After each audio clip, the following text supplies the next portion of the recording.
The first time I went to Terra Madre was in 2006.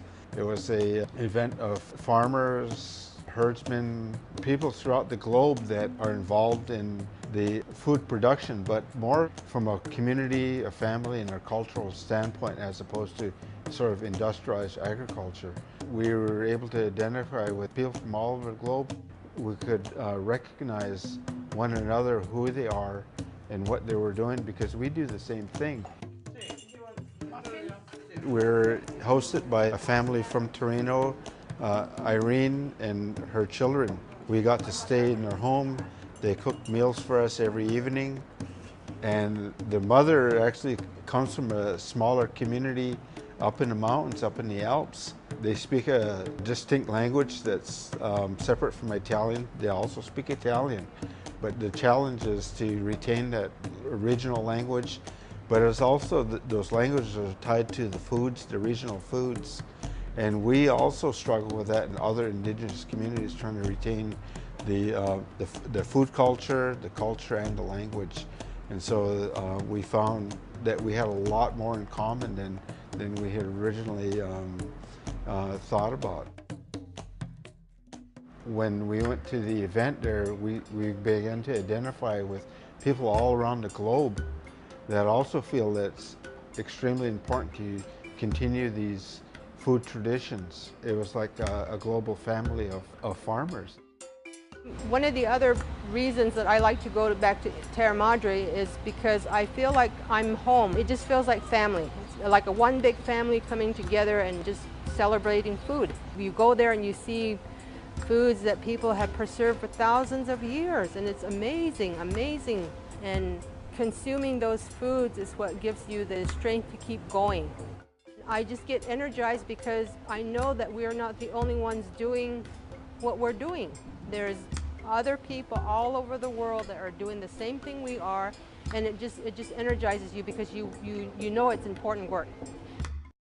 Being a delegate for the 3 years at Terra Madre, I have really grown as an individual, and most recently at the 2010 Terra Madre, the founder Carlo Petrini had discussed the importance of our stakeholders, and he referenced elders and women.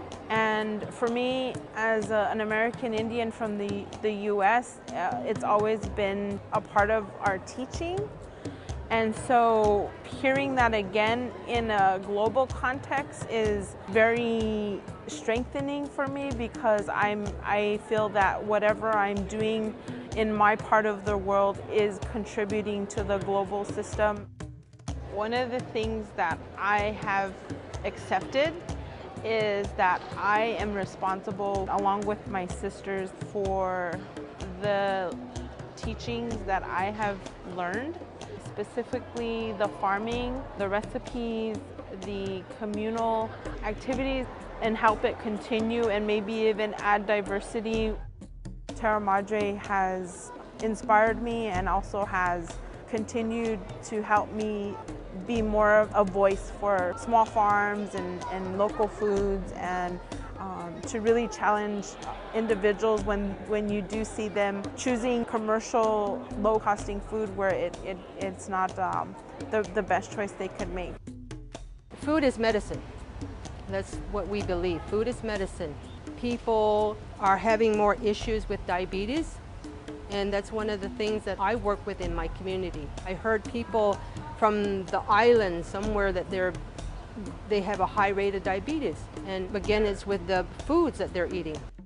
We also found issues that we had in common that related to loss of land in some cases, loss of access to good water, which is a big issue in our community, and the threat of GMO contamination to our traditional varieties that we've been growing for thousands of years. Then we found out that it's a global fight.